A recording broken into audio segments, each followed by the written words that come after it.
Thanks, Sherry. Well, as the world mourns the loss of music sensation Whitney Houston, her body arrives here in her home state of New Jersey for funeral arrangements.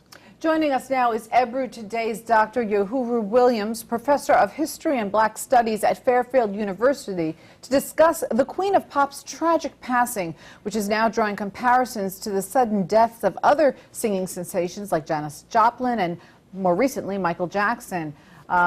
Welcome. Good morning. Now, certainly drugs have come up as an issue. Do you think if, in fact, this did play a part, would it tarnish Whitney's image? I think so, primarily because if we look at other pop stars, most notably Janis Joplin and Michael Jackson, the drug connection certainly then tarnishes the legacy to the extent that when people remember this entertainer, they remember them in the context of their death and not necessarily their catalog of music. So certainly that will impact the legacy to a certain extent. Why is it that they remember that last thing that isn't great, like drugs, versus a whole career that was nice and maybe happy and more upbeat? Well, it's very interesting with music because it's so seamlessly interwoven as a soundtrack of our lives. So every day we'll listen to a song on the radio. It might be on our iPod. We might see a video on YouTube. But when we encounter the artist, it's in that moment in which they pass. And so for someone like a John Lennon, who's of course assassinated, killed tragically, someone like Whitney Houston, someone like Michael Jackson, that moment becomes an opportunity for us to revisit the music. So those days are in some sense, I don't want to use the word hallowed, but they certainly become pretty special and important. And as we revisit the music, we're forced to revisit the death. And I think that's why it becomes so seared in our memory and imagination in that way. On the flip side, here's a woman who sold, 170 million albums worldwide. I mean, what a career. How do you balance the two?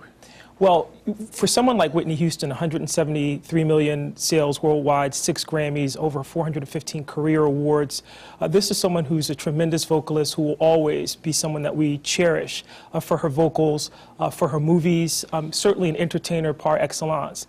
At the same time, I think over the last decade, we all watched this downward spiral and are forced to contend with what this means, particularly in the United States, where this has become a pretty common scenario for certain celebrities.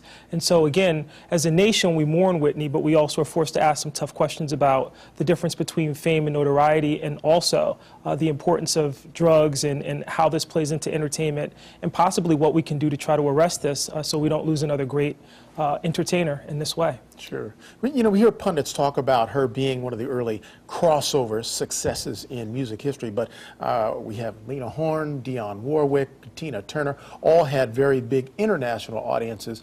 Why do you think, or what was it about Whitney that transcended even those successes?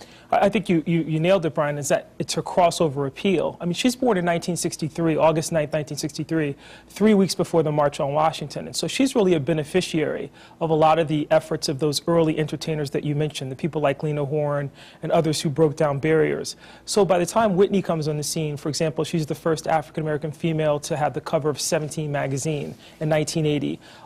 But she comes at a time when the nation really is ready to accept African Americans in that mainstream context. We also talk about the passing of Don Cornelius. He was born in 1936, so slightly before that greatest generation that Tom Brokaw talks about. But the interesting thing about both of them is that with that 63-36 parallel, Whitney comes in at a time where she's able to benefit from all the barriers that have been broken down. So is she still breaking barriers? Is she still fighting civil rights battles? Yes, but she's fighting them in a far different context. And I think that's part of what helps her cross over and gives her that lasting appeal. What impact do you think it will have that these two legends have passed recently? Well, for Don Cornelius, I think he falls into the category of people that will remember, and unfortunately in a few years will be a footnote to history. Not that what he didn't do, that what he did wasn't significant. Right. Certainly it was. But again, for singers, and we talk about politicians, we build monuments to them in iron and in plaques and in stone. We remember movie stars like James Dean in relationship to the movies that they appeared in. Music is different. I mean, it's something that we are constantly experiencing. We're constantly in our cars, on the treadmill, wherever it may be. And so those entertainers become a part of our life. And every year, I think what we'll see with Whitney is what we see with Michael Jackson, what we see with John Lennon, this commemoration and celebration of the music, which has become the soundtrack to our lives. Is it an end of an era, though? Losing, Michael and then Whitney not so far, after that, really? Well, I think it is. If we look at Janis Joplin, who was called the Queen of Rock and Roll, interestingly, she did not have all the social media, Twitter, Facebook, so on and so forth. But really, Whitney and Michael do represent the passing of an era in which music, when record sales still determined an artist's popularity, when music was such a central feature of our landscape. I think everyone remembers Whitney singing of the national anthem on the eve of Gulf War, and how that galvanized the nation, even for people who weren't necessarily in support of the war. And so in that sense, I think that her and Michael do represent the passing not just of a moment for these incredible vocalists, but a moment in our history where music will never be the same. Who do you think's the next breakout icon? Or is there one? I think it's tough to say. Watching the Grammys the other night, Taylor Swift certainly seems to have that appeal. Because of the breakdown in racial barriers, there aren't those African-American icons anymore. I think we do live in a world now where people accept artists for what they are, and there's a celebration of the music and the talent and so on and so forth. But I think Taylor Swift is that next kind of iconic figure in music. Does she have the same talent that a Michael or Whitney had? It's tough to say. Yeah. But it's interesting. You have now the internet, you have American Idol, these shows that create stars overnight, and you don't have that lasting effect of they're here and gone. But these people were there, like Michael Jackson was for generations. Where are you going to find that nowadays? Well, I completely agree. The triple threat element that we had, in the 40s and 50s, where entertainers were expected to be able to sing, to act, and to dance, that moment's gone. Computers and other media allow anyone now to basically claim the spotlight.